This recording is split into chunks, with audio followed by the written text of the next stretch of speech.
y'all, how's it going? It's Sway, and today, if you saw this preview on social media a couple days ago, you probably were like, whoa, that's a lot of changes, because I know I was. So today we got our changes. Let's talk about them.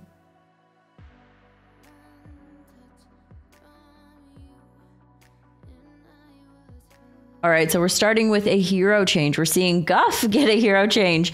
I've been calling Guff Baby Patchwork because he basically has the benefit of having 20 armor. But new Guff has a 1 cost hero power, which I think Guff used to have. Give a friendly minion of each tier +2/+1. There's also a comment that says that Guff will be going down to 10 armor instead of 20. I don't know quite how I feel about this. I do feel like each tier is not that good still, at least right now. I'm not sure. We'll have to see about this. We have some card pool changes to look forward to. The uninvited guest is leaving. Felt pretty bad because it would summon before reborns would happen, so then you'd lose a lot of your undead value if you were playing it that way. So it was kind of anti-synergetic with undead. Additionally, leaving are Thorn Collar and Sacred Gift. Coming back, however, are the Hummingbird, the tier 2 Hummingbird, the Prophet of the Boar, Scarlet Skull, Sister Death Whisper, and Cloning Conch. Cloning Conch is changing. I know what you're thinking. You're like, really? That card is coming back? It's different. But Sister Death Whisper coming back is really interesting and actually super synergetic with undead right now. So I'm kind of excited to have both Kel'Thuzad and Sister Death Whisper at the same time. Might be disgusting. Let's talk about these card changes. Oh, kicking it off with Rylak. Oh, this is a sore spot for a lot of people and a spot of love and wholesomeness in my heart. But Rylak is getting changed now, similar to the way Young Murkai got changed once upon a time, where now the actual base unit triggers the left minion and the golden version triggers adjacent. This is a pretty big deal, especially for like if you were playing Quillbore with the Gem Smuggler. Well, specifically that mostly, but there's also like Fellbloods. There's value here and there that you get value from with Rylak that you are no longer going to get all the value in the world from. We have our Gold Shell Warden. This was a 3/4 and it is now a 2/4, but provides +2/+4 instead of just +1/+4. Moving on, we have our Sky Blazer. This was also a very, very important minion. I many times have made the statement that Sky Blazer was very pivotal to have the Sky Blazer and then build around that, because otherwise you're losing value on your whole board and your board's not going to scale the way you want it to. Sky Blazer is taking a big hit here, moving from tier 4 to tier 5. Of course, gaining that stat line going from 2/5 to 3/8, but tier 5 to get a Sky Blazer. However, like, tripling into tier 5 right now feels pretty bad, and this would be a pretty clear line of which way you're going if you find Sky Blazer. Continuing with the beasts, we have Trigor the Lasher is now swapping, right? When it was on 5, and since Sky Blazer's on 5, now Trigor is on tier 4. With that reduced tier comes a stat reduction. Instead of +2 health permanently, it is now +1 health permanently. I know I myself have died to many Trigor with just absurd amounts of health, so I think that this is also a pretty good change. +1 health, but being on tier 4 to find it a little bit earlier, that permanent scaling, but just on the 1 unit as opposed to scaling the whole board consistently on tier 4 feels okay. Next up, we have the Gift Horse. Not much changing here. It's going from 5 to 4. I think that's good. It definitely did not belong on 5. It is not enough of a helpful unit. Especially now that the summons have been kind of taking a backseat to damage. Spiked Savior was a 12/4 with the Taunt Death Rattle, deal 1 damage to your minions and give them +1 health. Now it's got Reborn automatically, right? It's a Taunt Reborn Death Rattle with the same effect starting at 8/2. I like that it's built in with Reborn. I mean, we have the pretty easy Reborn mechanism with the Scarab, but I think that this is really good. However, if I had to pick on tier 5 between finding a Sky Blazer and a Savior, I'm going to pick the Sky Blazer every single time. Continuing on our tier 5 train with Beast, we have Octosari is now an 8/8, and it summons an 8/8 tentacle. It still gains +2/+2 permanently, but it's got a much better base. So you're not summoning a 2/2 if you find an Octosari early enough in the game. And we're seeing some support for summons here with the Horsey moving down to 4. So this could be good. This could be a little bit better. And speaking of support for summons, we have Goldrinn. Goldrinn is seeing some increase here. It used to be a 3/3 giving 3/3. It's a 4/4 now giving 4/4. So a little bit of a buff to Goldrinn, a little bit of a buff to summon comp. So where we had the two comps of the damage and the summons with Beast, where damage was definitely superior overall to run, this feels better. This feels good. On to our demons. We have the Fiery Fellblood. Oh, another very, very polarizing minion here. This one is getting a little bit of a nerf here, is now giving +2 instead of +3. Backstage Security is getting a little bit of a buff, being a 4/5 instead of a 4/4. Not that I'm biased, which I am. I don't love this minion. It just feels very okay to take. Maybe I'll take it at a 4/5 on turn 1 instead of a 4/4, but just the damage on turn 1 and Also getting a nerf is Wrathweaver. Used to be a 1/4, is now a 1/3. One of my favorite new units, Crafty Aranasi, is getting a buff. It's going from 1/8 to 3/10. I really love things that you can go pew pew pew, and this is one of the pew pew pews, and it's not a mech, so I enjoy this. And I still have yet to make a successful full pew pew comp, but we're getting there. Next up is the False Implicator. This was like a little baby Fellbat that just scaled passively, especially while you were, buffing your shops. This used to be a 1/2, now it is a 1/1. We have now a Misfit Dragonling. This is going from a 1/2 to 2/1, so a little bit easier to remove off the board, being 1 less health, especially in the early turns. After that is Skyfin. Skyfin is getting a little bit of a buff here, gaining +1/+1, being a 2/4 starting stat line instead of a 1/3. I go through these phases with Skyfin where it's so good and then it's not very good and then it's better. And I think that in this current meta, it doesn't fit very well because the Murloc early line, right? The Murloc early line isn't really located on tier 1 and 2. Like now with Scarfin and Hoarder, it's starting on 3, but most of Murloc growth and development happened 4, 5, 6. So Skyfin didn't really fit there. And then with Dragon, there were some reasons to keep it, like when battle cries were just a little bit more relevant in quest meta and tempo was more relevant. Now the meta feels very greedy. So like playing a Skyfin, it will fall off compared to other stat gainers unless you find a Caligos and then play it into that line. But right now, that's not really the dragon line. But we just started dragons. Let's see where this goes. Speaking of some battle cry help here, Electric Synthesizer got relocated to tier 4 and is now relocated again to tier 3, being a 3/3, keeping the same of +3/+1. So this could be some good support for the Skyfin potentially. And just like we saw Rylak get a nerf, another re-trigger of battle cry is getting a nerf here. The Draconic Death Scale Naga Dragon is now also moving up to tier 5. It is an 8/3, and if you want to trigger a battle cry, you have to go find it on tier 5 instead of tier 4 now. Although it definitely didn't feel as broken as Rylak, because yes, you can re-trigger the battle cries, but it's one spellcraft one time, unless you golden it. Where Rylak was like potential multiple triggers with Death Rattle, Reborn, all the things. Even more support for Battle Cry Dragons. I'm really happy about this. Caligos is getting that old stat line of 4/12 back, is no longer a 2/10. It's back to 4/12.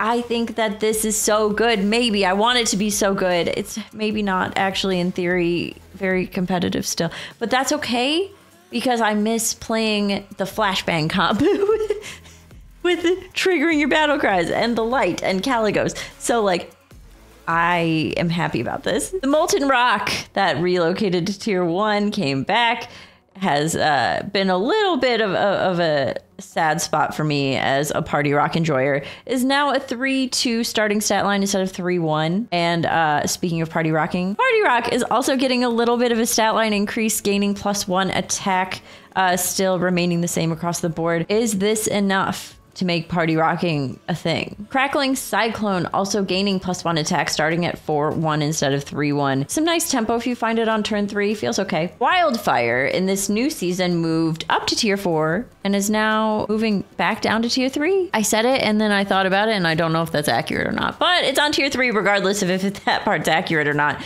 Starting stat line at 6/3. So we have another cleave in, and this is our lowest tier cleave, right? Because it's not a full cleave, it's not guaranteed to cleave, but we have our tier 4 pirate and our tier 6 mech And then Wildfire on tier 3. Where Wildfire moves down to tier 3, Recycling Wraith moves up to tier 4. Recycling Wraith now located at tier 4, being a 5-4 stat line instead of a 4-2 stat line. Lub got a little bit of lub here, is now a 5-7 instead of a 4-5. Feels so good to play Landlubber and feels lovely to have this stat line. For Ziliax, we're seeing a little bit of a change here. All of the modules used to be 4-3s, and now they're all going to be 3-4s. So just a little bit more health. I think that this health, like 1 attack, 1 health, really truly does make a difference. So potentially might be more inclined to play them. I personally still really value the idea of tripling with the magnetic so that you can get like full value and attach it to something. Just because mech seems to remain in the vein of valuing magnetic. We'll see how that goes, though. Scrap Scraper is getting a little bit of an update here, very much like the Sanguine Champion. It is now 5-5, and it is both a Battle Cry and a Death Rattle if get a random magnetic mech. That is going to be really, really helpful, especially with those Battle Cry retriggers. So we are, cautiously optimistic about magnetic builds. Continuing the magnetic buffs, the utility drone is now getting a slight stat line increase. It's at 4-4 and is giving +2/+1 for each magnetization. My brain is working really hard to really figure out how this potentially could help. Is it enough? Also, a stat line increase for the augmented laborer is now a 3-8 instead of a 1-6, so much more likely to live and survive and get you at least 1 avenge to start getting it scaling. And our last mech is the Charging Zarina. Used to be a 4-2 with Divine Shield whenever you cast a Tavern spell, give your minions +3 attack. And now it is a 5-3. Whenever you cast a Tavern spell, give your minions with Divine Shield +2 attack. Onto our Murloc, we have the very hungry Winterfinner is now giving +2/+1 instead of just +1/+1, which feels great. Our Murgle here, our Mech Murloc, taking a little bit of a nerf, Avenge 4 instead of Avenge 3, still giving +1/+1. Dream Counter with a nerf buff. It was a 6-6, now a 5-5, but it gains +3/+2 instead of just +2/+2. I do feel like Murloc, we're in a really good place, so I am moderately worried about this in the way that I think it is just very powerful. Magmaloc with a little bit of a buff here. I did play a Magmaloc in a comp yesterday, and I was like, this doesn't feel as good as Sandstone Drake because you don't realize, like, with spells so integrated, you don't realize how many spells you play compared to minions you cycle. So there are very specific situations where this is good. It still reads repeat for each minion you played this turn. So not card, minion. This is another one where we're going to have to look and see, like, is this buff enough? Oh, all the poor battle cries. Primal Fin is also moving up to tier 5. All the battle cries are going up, up, up. Primal Fin now lives on tier 5 instead of tier 4. The Gladiator, I can say confidently that I haven't played this minion as much as I did last season. However, it's starting at a 3-3 now. That might make a difference. Shielded unit starting at a 3-3. At the very worst, it's a tempo piece. And it does scale pretty quickly, especially when you start playing spells, of course. This change here, this change is a big deal. This is Crooner is now going down to tier 3 instead of being on tier 4. It's a 4-4 starting stat line, and it's going down to tier 3, which means that Zesty is going up to tier 4. Zesty is going to be a 6-6 on tier 4. I love this change, actually, because, like, you see Zesty on 3, and you're like, I really can't take this yet. But then you have a Crooner on 3, and you're like, I'm going to start scaling this. And then Zesty just, like, kind of rounds out the comp. I really, really love this. On to Pirates, we have Defiant Shipwright. Was a 2-4, is now a 2-5. I think that this is a good change to start it at that stat line. I have this lovely, lovely spell pirate comp that I've been trying to make successful, but there are so many things that outscale it. So between this minion and our Time Captain Hooktusk, which is also getting a little bit of a buff with being a 2-5 instead of a 1-5, it's still the same effect of giving your minions +1 attack, but a little bit different because instead it now also takes the effect itself. It doesn't say your other minions, it says your minions, which means that it also impacts. So you no longer have this liability piece on your board. So, spell pirates. Try them. I'm going to. Our last pirate is Record Smuggler, was a 5-4 and is now a 6-6. At the start of your turn, gain 2 gold. If you control at least 3 pirates, gain 2 more. That's a pretty big nerf, actually, for Record Smuggler. The golden version seems worth, but wow, that doesn't feel like something I would want to play on my board really anymore. That's not a lot of gold. That's 4 gold for 1 board spot. And it's a start of turn effect, so it's not actually really able to be impacted. That feels pretty massive. I'm not sure about that. This is the nerf we were all expecting. It's the Gem Smuggler. It is moving down to tier 4. It's moving down to tier 4. It's a 3/4. Play a blood gem on all your other minions. So it is no longer 2 blood gems, it's just 1. And it's on tier 4 instead. The 2 blood gems was very impactful. So Bran makes Gem Smuggler play 2 instead of 4 now, but it still feels really good. Maybe not broken anymore though, like maybe just good. On to Undead here, we have a little bit of a buff for Bonehead. It is no longer a 0/2 to start, it is now a 1/1 to start that summons 2 1/1. So this trades really well into the Cord Puller mech minion. The Hateful Hag. This was something I was actually expecting to get nerfed, but it got a little bit of a buff here. It's a 6/2 instead of a 4/2. So just a small stat line buff, but it still gives the minion to the right of it reborn. This is definitely very, very, very helpful for the fact that Sister Death Whisper is coming back. I think this might be one of those things that's nice to play, but not so nice to play against. We'll see. Next up is the Hungering Abomination. Is now getting a stat line increase starting at 6/7 instead of a 3/4. Our last undead, a little bit of a nerf here for Morose, starting at a 4/2 instead of a 5/2 and giving +2/+4. I don't know why in my mind I'm referencing everything back to Sister Death Whisper, but I feel like it's so good and so important.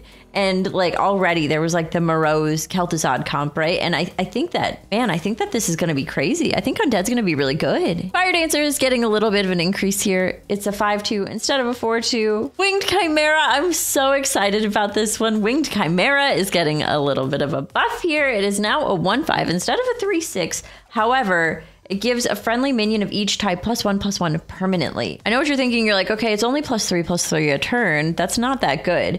But it does fill in a spot for a lot of Menagerie comps, and it starts the comp earlier. So that feels really good. You don't need the help of the Persistent Poet, so dragons don't need to be in to get Winged Chimera value.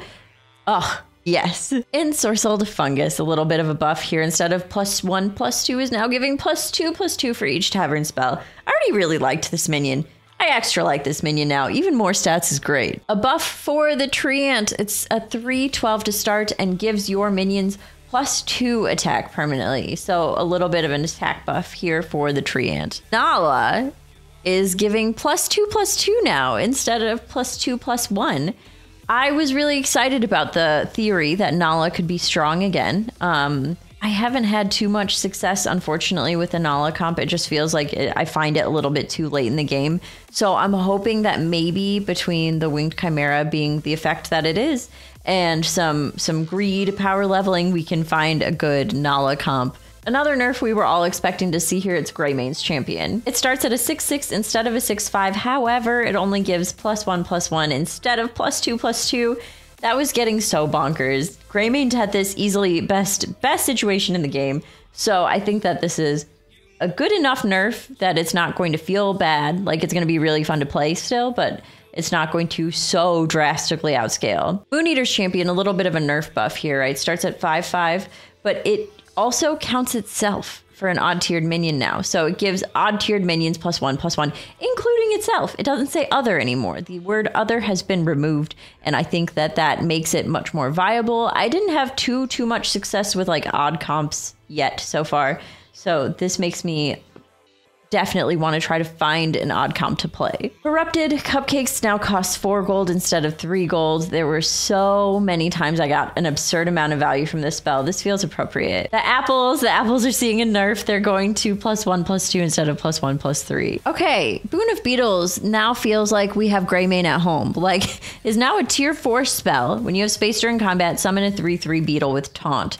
So you're theoretically avoiding the minions that you don't want to take damage because you're summoning things with taunt pretty consistently. That actually feels really good. And not only for beasts, just in general, to have consistent taunt summons and you get 4 of them. Yeah, no, this feels great. Suspicious Stimulant. I will admit, I haven't used this very much unless I'm playing a seriously scaling elemental comp. It is now tier 4, 4 gold.